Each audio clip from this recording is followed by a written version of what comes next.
Tom, understand you might not want to get into this, but obviously a pretty significant event happened yesterday in Wisconsin. You took a long time coaching this week. What was your reaction, I guess, watching that happen? Well, you're right. I don't want to get into it, but I have to answer something on it. I was in my office. We had a little walkthrough, practice, little film session because guys were tired, and I was meeting with my 3 freshmen, ironically, and I sat down and we're talking, and Mike Garland came running in and said, "You're not going to believe what's going on," and he told me a little bit. I didn't get out of my chair because I really didn't care. I was worried more about my team and my players. So I just said, "Yeah, I'll see you later." "No, you got to come see this. You won't believe it." And I said, "I'll see you later." I never left. And so about a half hour later, I went out and they showed it to me on the phone. And I just couldn't see as much. I didn't know as much. And I never know what happens because, you know, there's so many things that go on that you guys don't know. And what I've been through the last 4 or 5 years, I'm not jumping anything. But the only thing I would say is it was bad for college basketball. What we're hoping to do at this time of year, you know, with football going so much later than normal, you know, the Super Bowl is later. It seems like every year, pretty soon the Super Bowl is going to be at Easter, you know what I mean? It was the first weekend of no football and a chance for basketball to take the limelight. And it was a scary situation. The reason for it all, what I saw, I have no idea. I just hope that everybody learns from it, gets better, and I guess it gave me a point when we met that night to reiterate to my players just how important it is to not get involved in anything. Forget the suspensions. I'm more worried about the injuries, you know, and what happens to players. And didn't look good, but unlike a lot of people in the world, I'm not going to comment on something I don't know anything about, which is pretty common nowadays, both in the media and in the general public. And I'm not going to be one of those guys. And you know, maybe I'll call both coaches and try to find out what the hell happened, or maybe I'll just coach my team and do it after the fact. Kyle took my question, but let me ask you this as a follow-up. Go ahead, Fred. In the social media world, which you love, and in the national broadcasting talk shows, there are suggestions, silly as they may be, that we should do away with the handshake line now. Oh my God. Have you heard that? Oh my God, I have. And I do got to comment on that since that's not insulting to anybody. That to me would be the biggest farce, joke, ridiculous nature of anything I've ever heard of.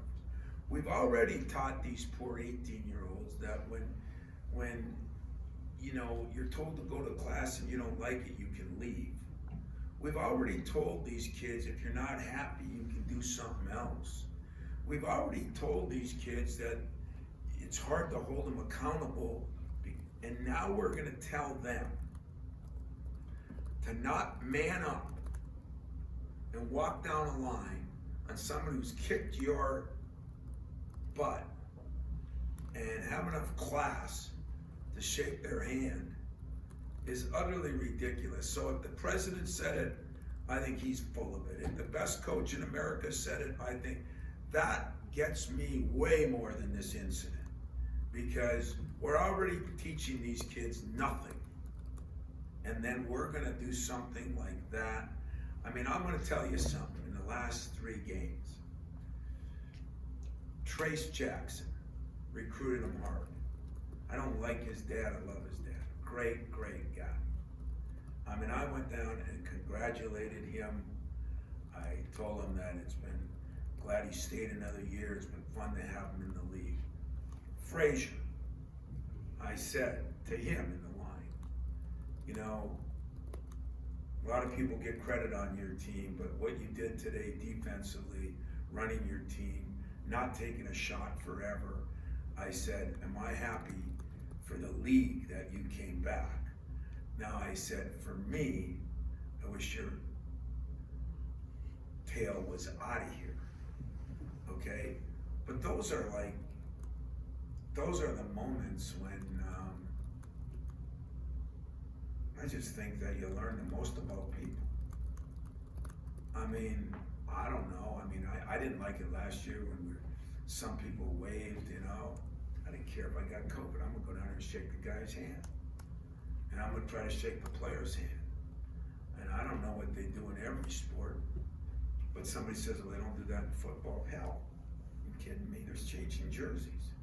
I'm a little bit in the Magic Johnson thing when he said that Pat Riley would say, I'll be talking to anybody from the Celtics before the game. But when the series was over, that's when the respect factor came. So the people that are saying that are the same people that don't want to teach players accountability, respect, or anything else.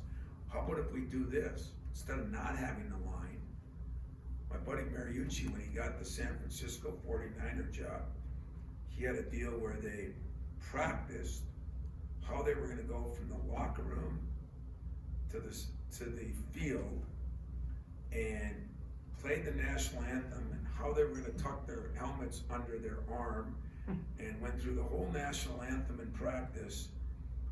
I thought that was awesome. So maybe we should teach people how to shake hands and what to do. And you didn't hit a sore spot with what happened. You hit a sore spot with that. I think that is absolutely ridiculous. If that's what we've come to, shame on whoever said it. In my humble opinion, I gotta make sure I say in my opinion, because we're all allowed to have an opinion now. So in my opinion, that is asinine. Chris? Kind of as a continuance of this all from your perspective, in a heated game like that, how do you kind of de-escalate, say game's over, put it behind you, both as a coach and as a mentor for the guys? Because I would imagine that's kind of one of those things that as a coach you don't ever want to see happen. Yeah, it is, and I have no idea. In other words, the first thing I said, was it a buzzer beater? Was it a bad call at the end? Did something fuel it? And I found out they were down a lot, so I don't know what was going through his mind. I don't know what happened during the game. I don't know if there was a couple bad calls, if something happened. I don't know any of that. So I can't comment on that. I just say it's hard to de-escalate. I think what somebody should realize is these jobs that were high pressured are more pressured, because now you got to worry not only about your game and what's going on, but you got to worry about players and who's recruiting them off your team and who's going pro, and you just got so many different things.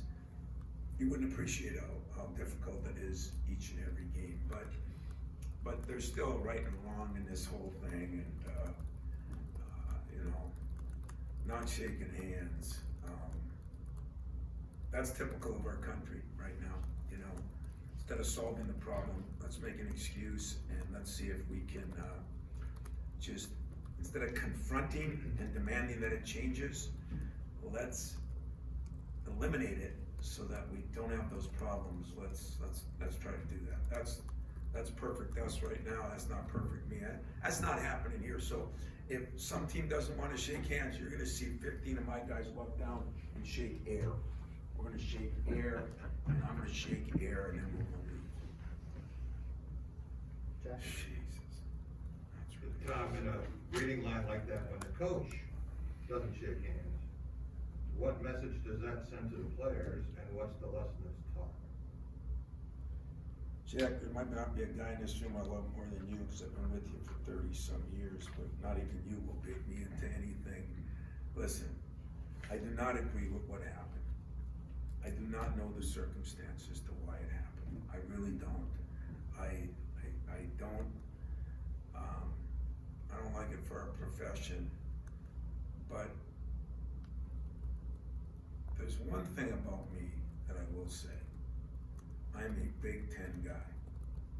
I believe in my university, but I believe in this conference. And this conference stands up for, we're the second best academic conference in the country. We're gonna give the Ivy League some credit here. We have been a leader in so many aspects of things. And And so, you know, when things happen bad, whether it be what happened to us here, what happened to Penn State there, I feel bad for the conference. I know everybody thinks you hate Michigan or Ohio State hates that's just normal.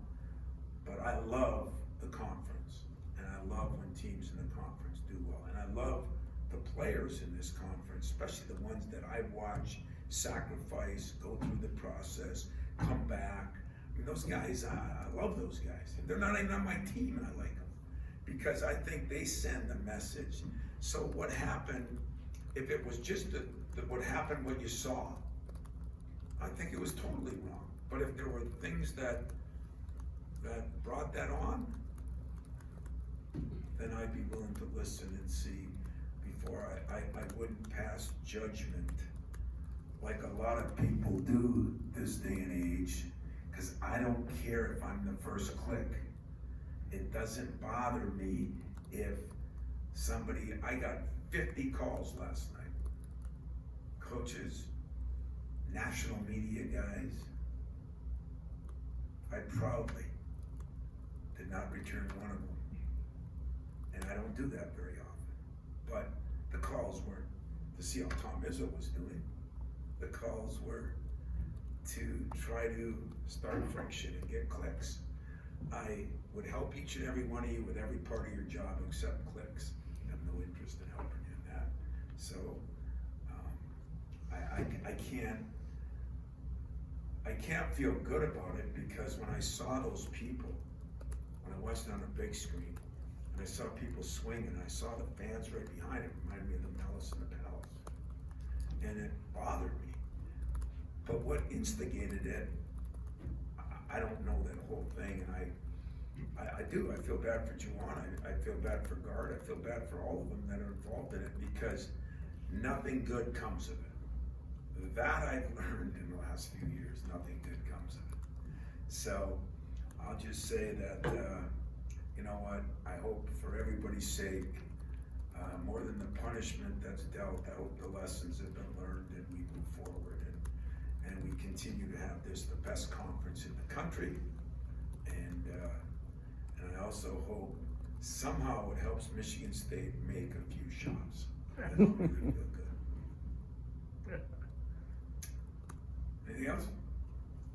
Appreciate it, guys. Thanks. Thanks for the time.